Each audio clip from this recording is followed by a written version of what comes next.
शिकत केली मी हसवण्याची, खैरात केली पत्रांची, वचनाची दागिन्याने मळून काढायची, बोली केली शिंदेशाही तोड्याची, आणि साजर कोल्हापुरी वज्र टीका गळ्यात माग पुतळ्याची.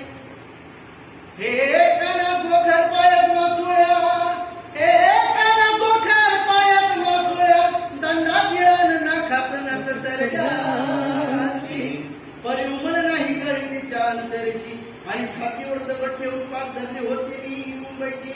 महिना खचली मना